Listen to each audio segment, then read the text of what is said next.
कई लोग कहते हैं महाराज जी, जिस रुद्राक्ष को हम पहनते हैं उस रुद्राक्ष को कहाँ नहीं पहनकर जाना चाहिए। 5 स्थान बताएं जहां रुद्राक्ष पहनकर नहीं जाया जाता। कितने स्थान है? 5। और रुद्राक्ष को 5 स्थान पर पहनकर नहीं जाते, पर रुद्राक्ष के लिए वर्णन किया गया है कि रुद्राक्ष कब कब उतार कर उसको वापिस अभिमंत्रित करना चाहिए।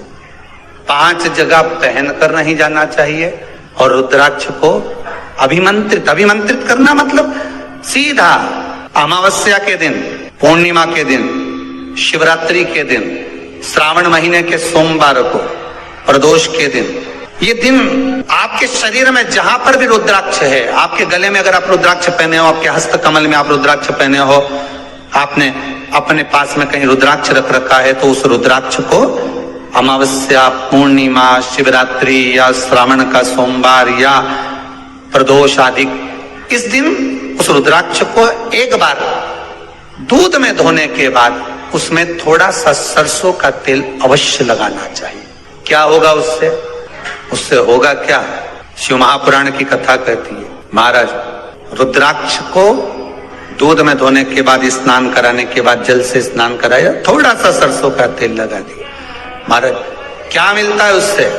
तो कहा उस रुद्राक्ष में बल प्राप्त होता है। कौन सा बल?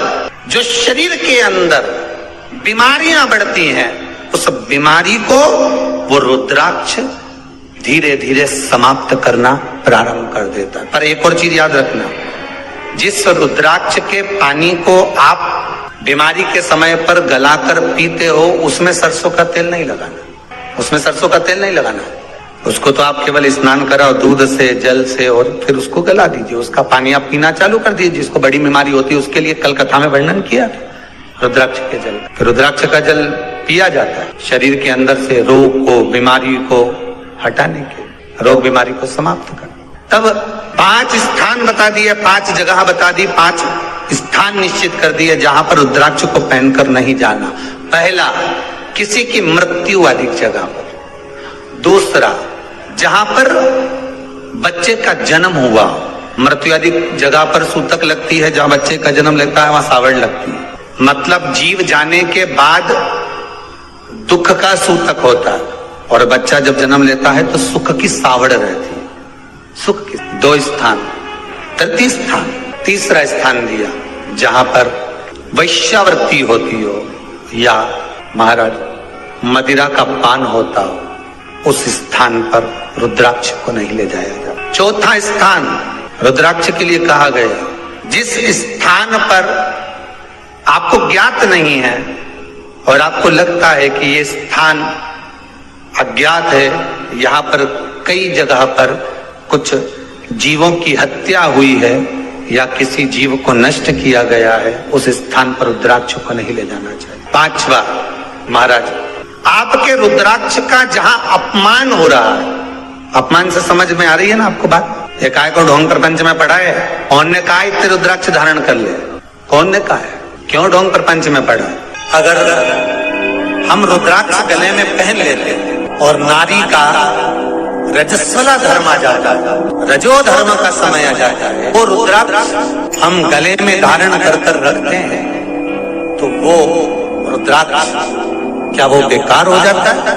पहले एक बात बहुत अच्छे से समझ में, आप सन्यासी हो, जम के बोलो जरा, आप तपस्वी हो, आप साधक हो, आप उपासक हो, या आप बैरागी हो, आप एक गृहस्थी हो, घर में रहने वाली माँ गोदी में रखा हुआ बालक अगर गंदगी भी कर दे, पूरे कपड़े को भी बिगाड़ दे, तो माँ बच्चे का कपड़ा बदल देती है, और बदल कर माँ को ये जरूरी नहीं है कि उसको साड़ी बदलना, उसको कपड़े बदलना या उसको फिर नहाना।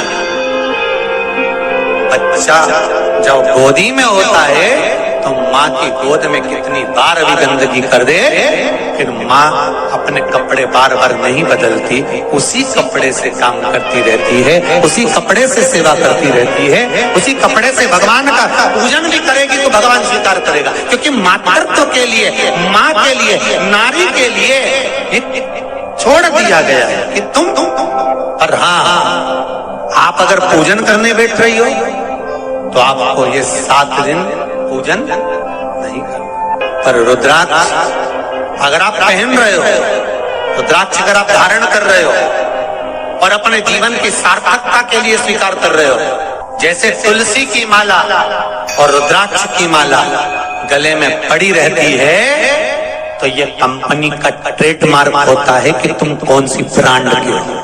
ये कंपनी का ट्रेडमार्क है।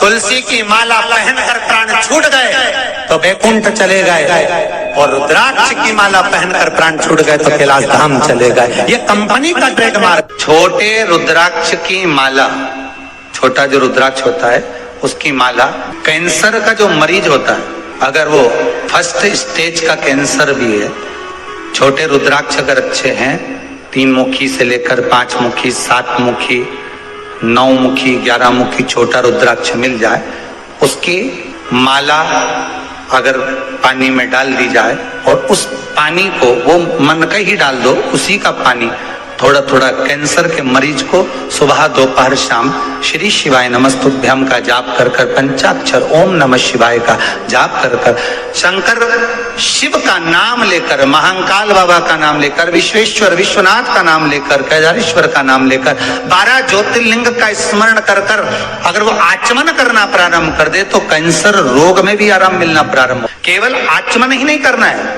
अगर स्त्री है तो अपने उल्टे हाथ पर भी उस मनके की माला को लपेट सकती है। पुरुष है अपने राइट हैंड में उस माला को, अगर कैंसर से पीड़ित व्यक्ति है, रोग से बहुत पीड़ित व्यक्ति, उसको बल मिलता है, उसको पावर मिलता है, उसको एक एनर्जी, उसको एक तेज मिलता है रोग से लड़ने का। कई लोग कहते हैं महाराज जी रुद्राक्ष को सिद्ध कैसे करना चाहिए, तो शिव महापुराण में एक ही उपाय लिखा है, 108 बेलपत्र पर शंकर का नाम लिखकर समर्पित कर दो, या लाल चंदन चढ़ाकर समर्पित कर दो रुद्राक्ष के ऊपर, या उस रुद्राक्ष को आप अभिषेक में समर्पित कर, या उस रुद्राक्ष को सरसों के तेल में रखकर उसको फिर समर्पित शिव जी को।